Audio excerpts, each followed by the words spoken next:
On. All right, Melissa, here we go. All right, I'm going to turn this, oops, that's a back. We're going to turn this on a medium-high because we're going to put some, I have some Capian olive oil. I like to buy local. Oh, yeah. So have you been in their store?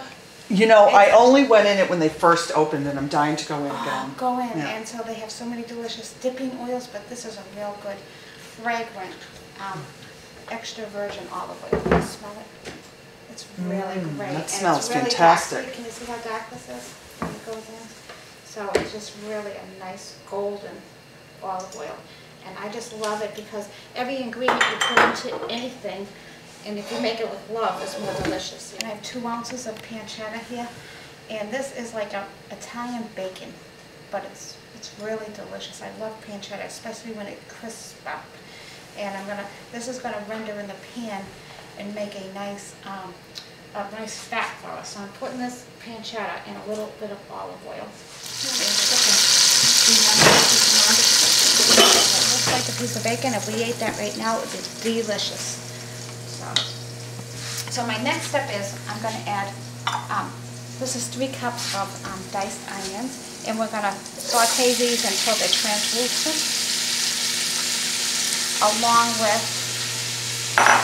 the same amount of celery. I'm going to put my celery in. It looks like a lot of vegetables, but what happens is they render down. You know, they sweat down. And, of course, carrots. And the carrots add a nice sweetness to the sauce. Once you try it, you'll know what I mean. So we're just going to take that and give it a good stir into the pancetta, into the olive oil, and let this render down until at least it's translucent and soft. It doesn't have to be brown, but you know, we're going to just do that, which is great. This is rendered down, Melissa, to a nice soft consistency, and I'm just going to take, right here I have a pound of pork, a pound of beef, a pound of beef, and a pound of veal. So 3 pounds of meat, because this is a meat sauce. All right. So I'm just going to use my hands, but I'm going to throw the sauce in, the meats in here, and we are going to brown up this meat with the vegetables. I know how much you like that. So we're just going to mix this in with the vegetables and just get it down to a nice consistency. And I like these heavy bottom pots, because it's almost impossible to burn with them. They're so heavy, but yet you can keep them on for days onto your stove. So they're cast iron enameled. Right. Le Crusette, they're called? That's what they are, you know. I have 2 of them. My other one is not big enough to make the sauce in. So, but I do like them. And I like them for beef stews, and when I make my chicken pie base, I make that in here also. Flavors together, the more delicious it is. So I'm just going to let this brown away, and that will take a few minutes. Then we'll go to the next step. Now after this is browned and beautiful, and we're going to just add, I'm going to add, this is a teaspoon of salt and a ½ teaspoon of pepper. And my mother used to laugh because I used to stir the pot with the teaspoon, because I don't like doing dishes. But we add that. I'm going to do a quick stir on that. I like the salt and pepper as we go. Sauce, and see if we need more. So I'm giving a nice little stir to this, and then we're going to add. This sounds like a lot of garlic. This is 3 tablespoons of garlic. The reason this is so much is because it cooks for 5 hours. So the ingredients really melt together well. So we're adding all of that garlic in. This is what really makes it smell nicely. And the reason I don't add it in the beginning is I don't want the garlic to get bitter. So we're going to just add it in now to the meat and just stir it around. Okay.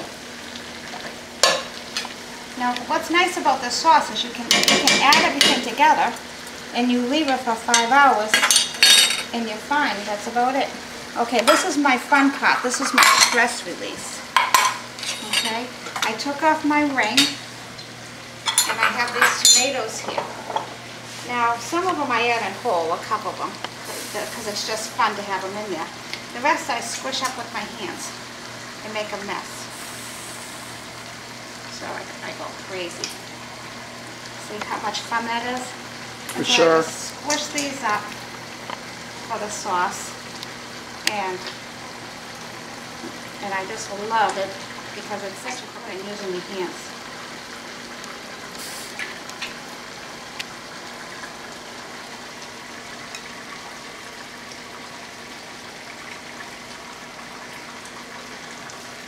You can use diced tomatoes, I'm sure, but I just do this because I just like it. I just love the fun part of it.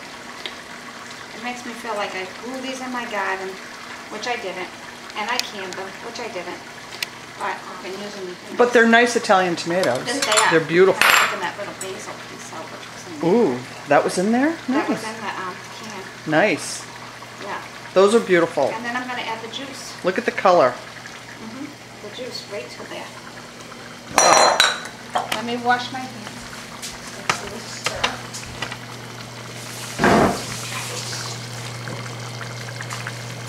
Fun. I'm the messiest cook alive, but I don't care because at the end you can always clean up and you still have a delicious, and I try to clean as I go, but you know, squishing the tomatoes is part of it. I was in the hairdresser's yesterday and met an Italian woman that had on her knee highs, and I'm going to show you the picture. I took a picture of her, and I had somebody translate, and I got her recipe for meatballs. Really? Elena. And I just loved her, and I asked her to be my mother. I said, I love you because you know how to cook. I bet she does. So I'm just giving this a stir. We're going to put this on low, so take the boil off, because this is going to simmer for 5 hours, but I'm going to add a few more ingredients so to make it the Bolognase sauce and make it what the most delicious taste you can ever have, because all this liquid is going to evaporate down. So my secret ingredient is allspice.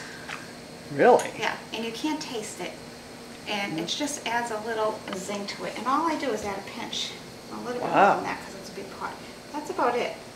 So it smells incredible. So it gives it a nice fall smell to the house, and that's why I just added that this year to the sauce. So I'm always tweaking the sauce, but I thought the allspice was a nice addition after we had it on our pasta, and I said, you know what, I'm going to keep it in. So I was experimenting. This is a dry white Chardonnay, oaky, and I'm going to add 2 cups of that approximately. How I measure wine in the bottle is approximately 4 cups of wine in every bottle. So this is about a half a bottle. So I'm just going to add that right in, and that's going to evaporate all the alcohol. And Now, do you ever use red wine, or? I do.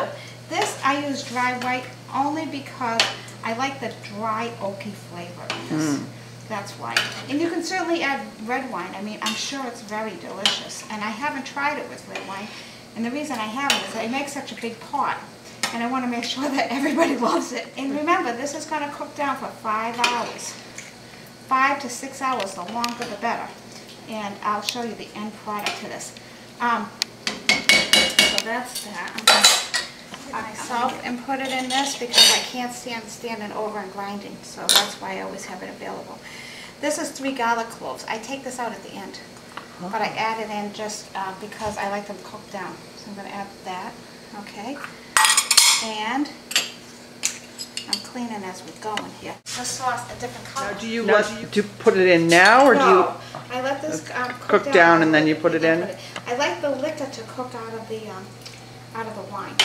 So that's why I don't put it in now. So I like the alcohol to evaporate from the sauce.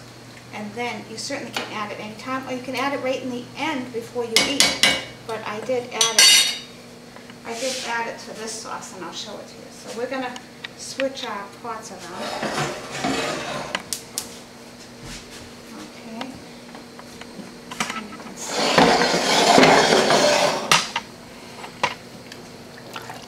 the difference.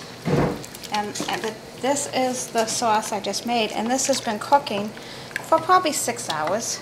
You can see it. I'm going to pull out this garlic. I see it in there. so nobody gets a in there. We're gonna find it. There it is right here. So I got 3 garlic cloves. 1, 2, 3. I never find them that quick. There we go. So we have 3 garlic cloves right in here. And this. Hi, Hey, Jimmy, come on in. good humor, man. Hi, I'm cooking. Oh, you got the thing on? Yeah. Have a seat. So we have the 3. We have the sauce. If you can see how this is cooked. It still has the chunks of carrot in there, but the tomatoes are all broken up, and it's a different color than the first one we made. And Now, have you added the cream to this one already? I have. Look at that. So that's what I The like. spoon just The stands spoon, right up in the middle. and that's what says it's done. So there you go. Pretty good, huh?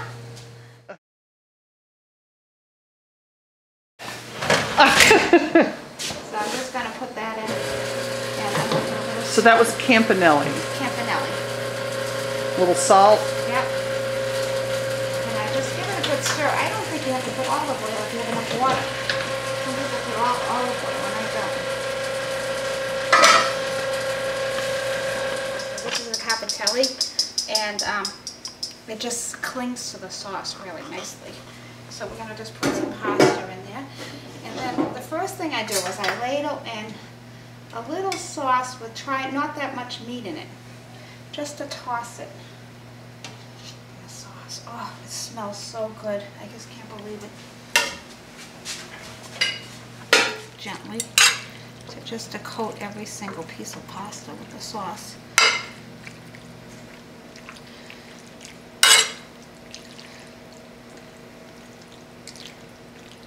There we go. I love this dish. I got this for a present from one of my good friends that lives in Gloucester. I got this. So what we're going to do is we're going to take some of the coated pasta and we're just going to plate that down. I don't know. I'll just see what I can eat, which is very little. And then now I'm going to take some meat sauce. And this is the crowning jewel. You just crown it right over the pasta. Some nice meat sauce. This is Romano cheese, freshly grated, and I like to load it up with cheese. I just love the cheese on it. It just brings out the flavor. So there we go.